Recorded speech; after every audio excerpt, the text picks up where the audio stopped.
నమస్తే. ఇన్నాళ్ళు నన్ను సపోర్ట్ చేస్తూ, ఎంకరేజ్ చేస్తూ మీ ప్రేమని నాకు అందిస్తున్న ప్రతి ఒక్కరికి కృతజ్ఞతలు. అలాగే ఈ వీడియో కూడా ఖచ్చితంగా మీకు ఉపయోగపడుతుంది. లైక్, షేర్ అండ్ సబ్స్క్రైబ్ చేసి మీ సపోర్ట్‌ని నాకు అందించండి. అలాగే ఈ వీడియో పట్ల మీకున్న అభిప్రాయాన్ని కామెంట్ సెక్షన్‌లో కామెంట్ చేసి తెలియజేయండి. ఇప్పుడు వీడియోని చూద్దాం. నమస్తే. Welcome to our channel. నేను పద్మిని. ప్రస్తుతంతో పాటు ప్రముఖ ఆధ్యాత్మికవేత్త, ఆస్ట్రోన్యూమరాలజిస్ట్, వేదిక్ వాస్తు స్పెషలిస్ట్, శ్రీ విద్య మరియు హనుమత్ ఉపాసకులు బ్రహ్మశ్రీ డాక్టర్ సిస్లా జయశంకర్ గారు ఉన్నారు. మాట్లాడతాం. సార్ నమస్తే. సార్ ఆయుష్మతి భవ. బాగున్నారండి? బాగున్నానమ్మా, మీరు ఎలా ఉన్నారు? నేను బాగున్నాను సార్. సార్, వివాహానికి సంబంధించి మేజర్ రోల్ ని ప్లే చేస్తుంది సౌందర్యం. మనం ఖచ్చితంగా సౌందర్యం, లోపల సౌందర్యం చూసి పెళ్లి చేసుకోవాలి అంటే అయ్యే పని కాదు. బాహ్య సౌందర్యం కూడా అవసరం కదా. ఖచ్చితంగా భార్యాభర్తల మధ్య ఉంటుంది కదా. సాధనలో ఉన్న వాళ్ళకైతే చెప్తారు, వద్దమ్మా లోపల సౌందర్యం కూడా ఇంపార్టెంటే, కానీ బాహ్య సౌందర్యం లేకుండా పెళ్లి చేసుకోమంటే అది సాధ్యపడేటటువంటి విషయం కాదు. నాకు కూడా బోల్డ్ సంబంధాలు వచ్చాయి, నేను చేసుకోను అని చెప్పిన రోజులు ఉన్నాయి. సో డెఫినెట్ గా ఎవరైనా ఇలాగే ఉంటారు. బాహ్య సౌందర్యం అవసరం. అయితే మా పిల్ల చాలా అందంగా ఉంటుందండి, కుందనపు బొమ్మలా ఉంటుంది, లేకపోతే మా అబ్బాయి చాలా అందగాడు, అయినప్పటికీ వివాహ సంబంధాలు వస్తున్నాయి కానీ పోతున్నాయి, ఒప్పుకోవట్లేదు. పోనీ చదువుకున్నారు, బోల్డ్ అంత చదువుకున్నారు, బోల్డ్ అంత ప్యాకేజ్, డబ్బులు బాగా సంపాదిస్తున్నారు, అయినా సంబంధాలు సెట్ అవ్వట్లేదు. ఎందువలన? అట్రాక్షన్ అనేది ఖచ్చితంగా లోపిస్తోంది. ఏం చేయాల్సి ఉంటుంది అని అడిగితే మీ సమాధానం? ఒకటే సమాధానం, అమ్మవారి పాదాలను ఆశ్రయించాలి. ఇవాళ రేపు ఈ సౌందర్య పోషణ మీద కొన్ని వేల కంపెనీలు కొన్ని వందల వేల కోట్ల టర్న్ ఓవర్ ని చేస్తున్నాయి, వాళ్ళంతమంది బతికేస్తున్నారు దాని మీద. తర్వాత బ్యూటీ పార్లర్స్, తర్వాత ఏమీ రాని వాళ్ళు బ్యూటిషియన్ కోర్స్ నేర్చుకుని కూడా జీవితాన్ని గడుపుతున్నారు. దీంట్లో రకరకాలుగా కొత్త పోకడలతో సౌందర్య పోషణ అనేది ఒక పెద్ద ఇండస్ట్రీ అయిపోయింది. సో అవన్నీ బాహ్య సౌందర్యానికి ఉపయోగిస్తాయి, కానీ మన ప్రవర్తన, మన మాట తీరు, వీటికి ఈ సౌందర్యానికి మరింత వన్నెని తీసుకొస్తాయి. సో జనరల్గా ఏంటంటే చూస్తుంటాం మనం చాలా చోట్ల, మనిషి బాగానే ఉంటారు కానీ ఎందుకో నచ్చరు మనకి. కొన్ని చోట్ల కొంతమంది నల్లగా ఉన్నా కూడా విపరీతమైన ఆకర్షణ కలిగి ఉంటారు, చాలా కళకళలాడుతుంటారు. సో ఇలాంటి పరిస్థితి జనరల్గా ఏంటంటే ముఖ్యంగా తల్లిదండ్రులు పిల్లలకి పెళ్లిళ్ళు చేసే సమయంలో దీన్ని ఫేస్ చేస్తుంటారు. 100 సంబంధాలు చూసామండి, ఎవరికి నచ్చట్లేదు, అమ్మాయి బాగానే ఉంటుంది, ఏ లోపం లేదు నిజంగా.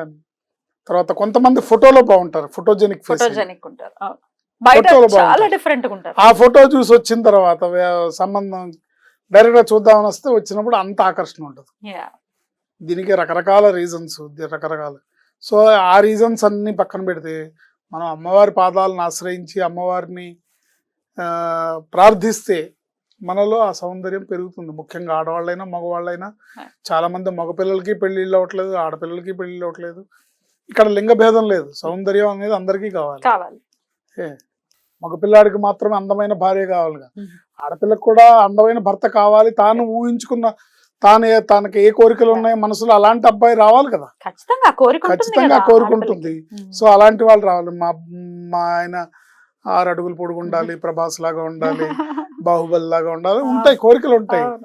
సో ఏదేమైనప్పటికీ ఆకర్షణ అనేది చాలా ముఖ్యం. భార్యాభర్తల మధ్యలో, స్త్రీ పురుషుల మధ్యలో ఆకర్షణ అనేది ముఖ్యం. ఇది పెరగడానికి మనం రకరకాల రెమెడీస్ రకరకాలు ఉన్నప్పటికీ కూడా మనం రెడ్ టీవీ భక్తి ద్వారా కానివ్వండి, మనం మన ఛానల్ ద్వారా వైదికమైనవి, ధార్మికమైనవి మాత్రమే మాట్లాడుకుంటున్నాం. కాబట్టి ఇక్కడ లలితా సహస్రనామంలో అద్భుతమైన మంత్రం ఉంది.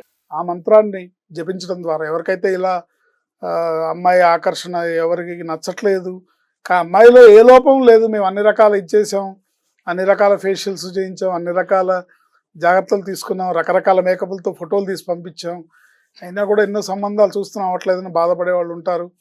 సో జాతక పరిశీలన చేయించుకొని జాతకం ప్రకారం చేయాల్సిన రెమెడీస్ చేస్తుంటారు. ఏదేమైనప్పటికీ ఆకర్షణ తక్కువ అవడం వల్లనే రిజెక్ట్ అవుతుంది అనేది అక్కడ మనకు అర్థం చేసుకోవాలి.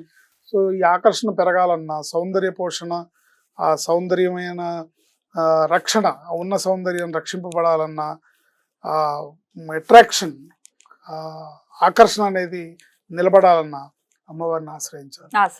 అమ్మవారిని ఆశ్రయించి ఆ అమ్మవారి అద్భుతమైన మంత్రం ఉంది. ఆ మంత్రాన్ని జపించుకోవడం ద్వారా బ్రహ్మాండంగా సంబంధం కుదురు సంబంధం వీళ్ళలో ఆకర్షణ పెరుగుతుంది. పెరుగుతుంది, ముందు ఆకర్షణ పెరుగుతుంది. అయితే ఆకర్షణ వాస్తవం మాట్లాడుకుంటే కొంతమంది ఒబెసిటీతో బాధపడుతూ ఉంటారు, అబ్బాయిలు అవ్వచ్చు అమ్మాయిలు. అబ్బాయిలకైతే అది చాలా జీవన్మరణ సమస్య. ఏంటి అంటే ఏమైనా బట్టతలు ఉందంటే అయిపోయింది వాడి పరిస్థితి కదా. లక్షలు ఖర్చు పెడుతున్నారు వెంట్రుకలు నాటించుకోవడానికి. అవును, కానీ దానికి కొంతమంది భయపడతారు, ప్లాంటేషన్ ప్లాంటేషన్ భయపడతారు, సైడ్ ఎఫెక్ట్స్ వస్తాయేమో, ఎందుకు వచ్చింది. వీళ్ళు నిజంగానే ఏమైనా పలస పడింది అంటే వాడికి పెళ్లి అవటం కొంచెం కష్టమే అవుతుంది. ఏమైనా కొంచెం లావుగా ఉండి పిల్లాడు బొద్దుగా ఉండి ఏదైనా గుప్పుడు గుప్పుడు పొట్టుందంటే అయ్యిందే వాడి పని. ఆడపిల్లల్లో కూడా ఒకవేళ ఆడపిల్లలు లావుగా ఉంటే చేసుకోవడానికి కాస్త ఇబ్బంది అవుతుందేమో, అప్పుడు కూడా ఈ మంత్రం ఉపయోగపడుతుంది. లావుగా ఉన్నా, సన్నగా ఉన్నా, తెల్లగా ఉన్నా, నల్లగా ఉన్నా ఆకర్షణ ఇంపార్టెంట్. ఇప్పుడు నన్ను చూడటానికి వచ్చినప్పుడు మావిడికి నేను నచ్చాను. అట్లాగే అది ఇంపార్టెంట్. ఎవరికి ఎప్పుడు ఎలా నచ్చుతారు, దీనికి ఉంది కదా, తాను వలచిందే రంభ తాను మునిగిందే గంగా అని కూడా సామెత ఉంది కదా.